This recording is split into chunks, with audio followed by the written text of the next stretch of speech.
Jaksa penuntut umum menuntut mantan Kadif Propam Polri Verdi Sambo penjara seumur hidup. Hukuman tersebut diapresiasi oleh ayah almarhum Brigadir Yosua Huta Barat. Saat menyaksikan sidang tuntutan Verdi Sambo di rumah, ayahanda almarhum Brigadir Yosua memberikan apresiasi kepada jaksa penuntut umum terkait tuntutan seumur hidup kepada Verdi Sambo. Meski hukuman itu jauh dari harapan keluarga yang menuntut pelaku dihukum mati. Samuel Huta Barat menilai pelaku sudah merencanakan pembunuhan anaknya dengan cara kejam. Verdi Sambo dituntut hukuman penjara seumur hidup atas kasus pembunuhan berencana Yosua Huta Barat. Lantas seperti apa keluarga almarhum Yosua menanggapi tuntutan terhadap Verdi Sambo ini? Hingga seperti apa harapan keluarga almarhum pada tuntutan dua terdakwa lainnya? Selengkapnya sudah bergabung di Kompas Petang Samuel Huta Barat, ayahanda almarhum Yosua Huta Barat. Selamat sore Pak Samuel, terima kasih untuk waktunya sudah bergabung bersama kami. Selamat sore, Cynthia. Ya, Pak Samuel, dituntut hukuman seumur hidup. Bagaimana keluarga menanggapi tuntutan terhadap terdakwa Verdi Sambo ini?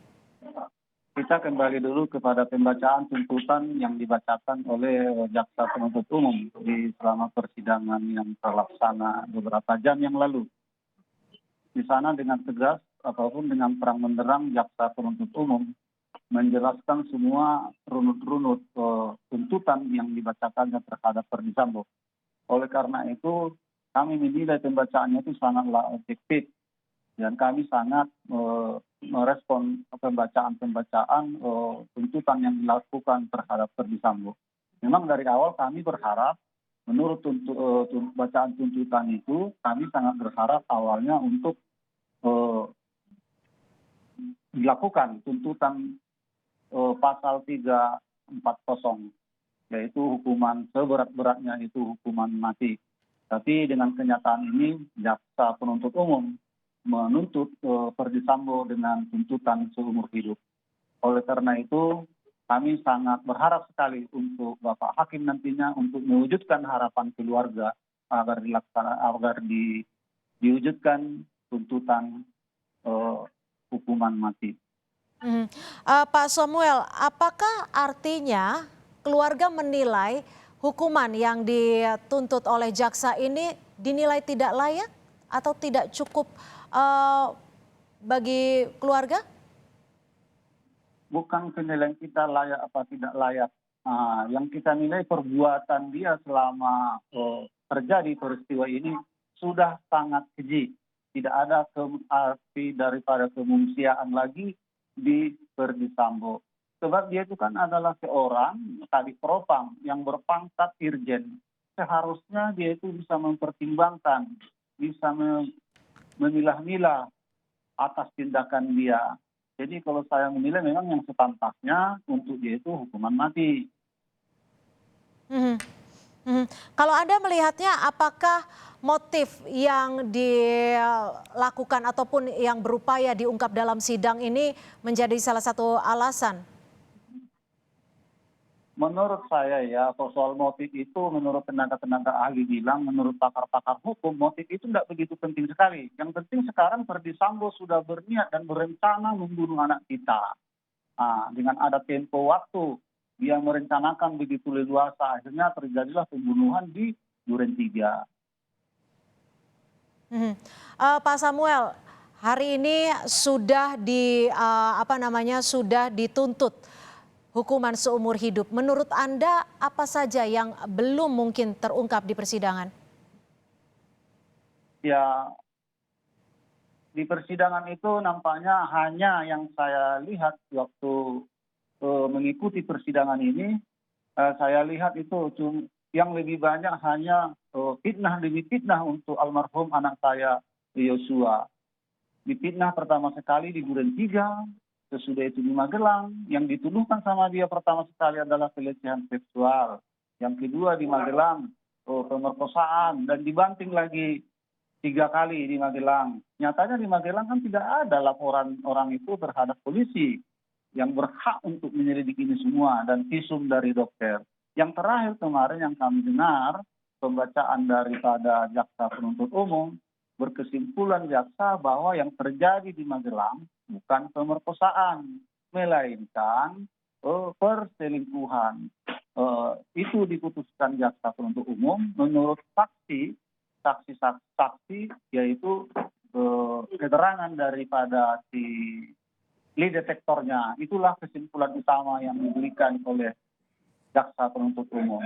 Ya, Pak Samuel, berkaca dari tuntutan yang sudah ditetapkan ataupun sudah disampaikan oleh penuntut umum, baik itu Kuatmaruf, Ricky Rizal dan juga Verdi Sambo. Anda kemarin menilai Ricky Rizal dinilai tidak cukup pantas untuk dihukum 8 tahun. Apakah ini artinya keluarga menilai keadilan belum terungkap dalam persidangan ini? Memang kalau kita nilai dari sisi pekerjaannya, sedangkan si Ricky Rizal itu adalah seorang polisi, penegak hukum. Setahu saya dia itu belum di PPDH. Seharusnya si Ricky Rizal itu mulai dari Magelang hingga Jakarta bisa dia mencegah dengan cara mengantisipasi terhadap Joshua agar dia bisa entah melarikan diri atau bagaimanalah tindakannya. Ini malah dia mengamankan senjata almarhum dari Magelang hingga ke Jakarta.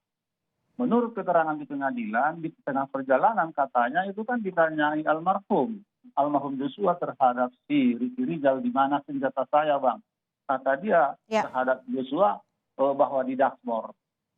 Sedangkan di Saguling itu dia mengetahui rencana Sambo. Makanya saya bilang dia mengetahui rencana Sambo, dia kan sempat dipanggil ke lantai 3 untuk merencanakan pembunuhan ini. Tetapi dia menolak. Katanya tidak ada mental untuk itu.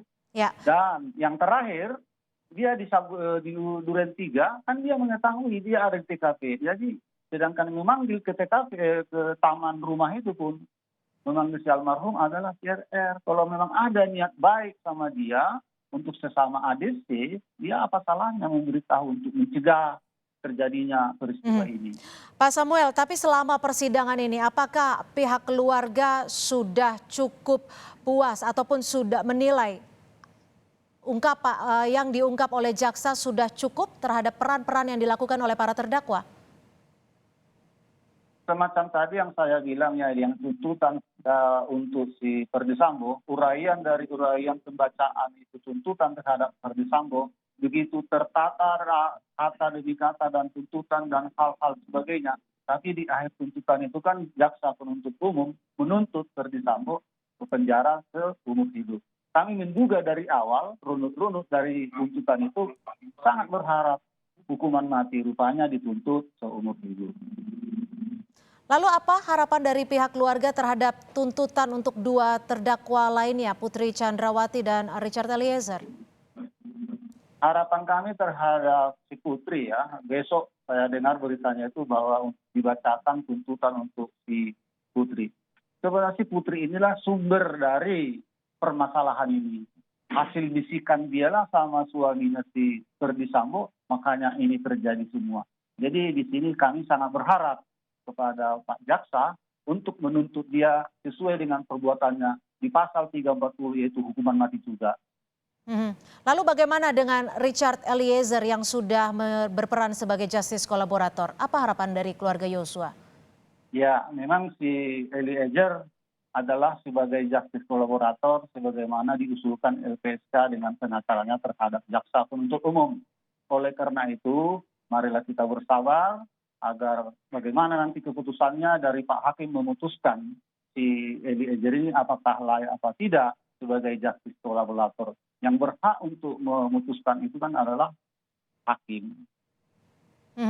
Pak Samuel, Verdi Sambo rencananya akan menyampaikan pledoinya yang nantinya akan dibacakan oleh Verdi Sambo sendiri di muka sidang. Bagaimana keluarga melihatnya? Wah, itu adalah hak dia, hak tersangka itu.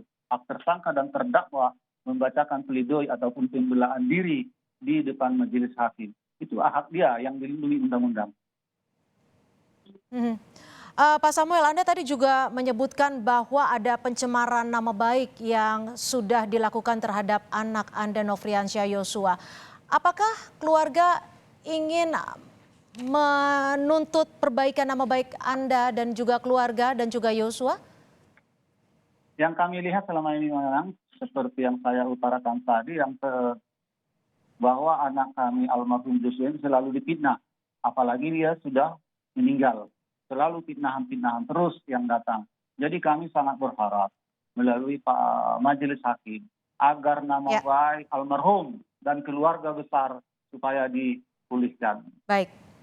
Baik, kita akan nantikan pula esok hari dengan jadwal tuntutan jaksa terhadap Putri Chandrawati dan juga Richard Eliezer. Terima kasih Pak Samuel Huta Barat, ayah dari almarhum Nofriansyah Yosua, sudah bergabung bersama kami di Kompas Petang.